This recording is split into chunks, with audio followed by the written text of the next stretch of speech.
Welcome back my YouTube channel Vishnu Hindi Sahitya Live. Please like this video and subscribe this YouTube channel. So we are going to study about a most important chapter of physics which name is work, power and energy. So let's start this video now. सबसे पहले जानेंगे कार्य किसे कहते हैं। तो किसी वस्तु पर जो बल लगता है और बल के कारण वस्तु में जो विस्थापन उत्पन्न होता है तो उस विस्थापन के कारण हुई क्रिया को ही हम कार्य कहते हैं। अगर देखें तो किया गया कार्य बराबर होता है बल गुणे विस्थापन और कार्य के असाई मात्रक को देखें तो वह जूल होता है। कार्य की राशि को देखें तो कार्य एक अदिश राशि होती है जिसमें दिशा नहीं होती है। उदाहरण देखें तो किसी वस्तु पर 5 न्यूटन बल लग रहा है, बल की दिशा में वस्तु 2 मीटर विस्थापित हो रही है।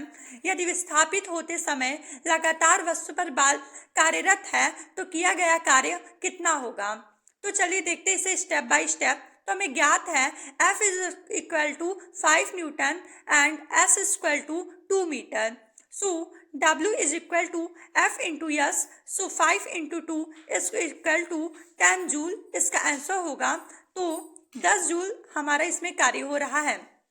अब आते हैं ऊर्जा पे। तो किसी वस्तु में कार्य करने की क्षमता को उस वस्तु की ऊर्जा कहते हैं। ऊर्जा एक अदिश राशि है जिसमें दिशा नहीं होती है। इसका एसआई मात्रक जूल होता है। आइए ऊर्जा के विभिन्न प्रकारों को जानें। सबसे पहले देखते हैं कि यांत्रिक ऊर्जा किसे कहते हैं। तो किसी वस्तु में केवल यांत्रिक कारणों से कार्य करने की क्षमता को ही हम उस वस्तु की यांत्रिक ऊर्जा कहते हैं। अगर यांत्रिक ऊर्जा के सूत्र को देखें तो यांत्रिक ऊर्जा इज इक्वल टू गतिज ऊर्जा धन स्थितिज ऊर्जा। अब देखते हैं गतिज ऊर्जा किसे कहते हैं।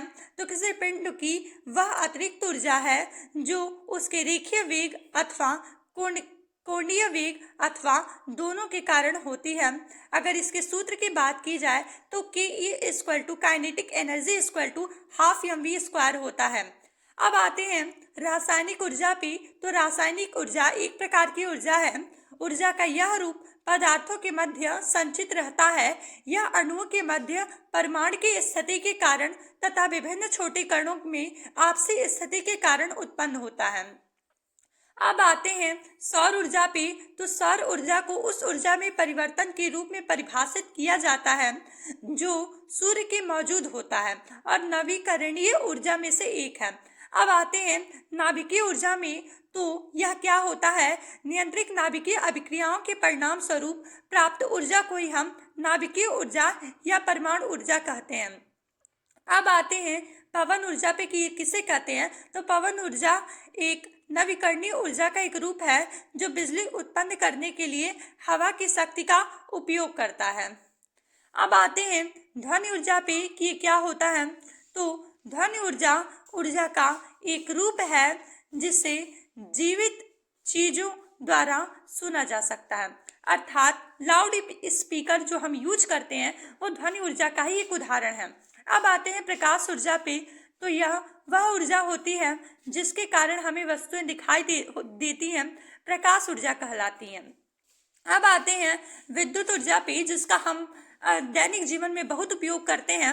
तो विद्युत ऊर्जा एक प्रणाली के भीतर पारंपरिक आवेशिक कणों के बीच कूलम्ब बल से जुड़ी स्थितिज ऊर्जा होती है। अब आइए शक्ति या सामर्थ्य के बारे में पढ़े कि क्या होता है। तो कार्य करने की दर को हम शक्ति कहते हैं। तो जो शक्ति होता है वह प्रति इकाई समय पर किए गए कार्य को ही हम शक्ति कहते हैं। अगर देखा जाए कि शक्ति एक अदिश राशि है तथा इसके फॉर्मूला को देखें तो P is equal to W by delta T होता है।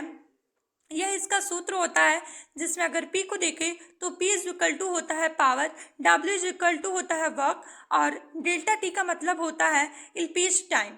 अब आते हैं ऊर्जा तथा शक्ति में अंतर में। तो इस ग्राफ के माध्यम से हम समझ सकते हैं कार्य करने की क्षमता को ऊर्जा कहते हैं, वही कार्य करने की समय दर को हम शक्ति कहते हैं। अगर ऊर्जा के एसआई मात्रक को देखें तो यह होता है जूल और वही शक्ति के एसआई मात्रक को देखें तो यह होता है वाट। अब तीसरे अंतर को देखते हैं। तो ऊर्जा कार्य पूरा होने में लगे समय पर निर्भर नहीं करती है और वही जो शक्ति होती है वह कार्य पूरा होने में लगे समय पर निर्भर करती है। आज के वीडियो में बस इतना ही। मिलेंगे अगली वीडियो में। धन्यवाद।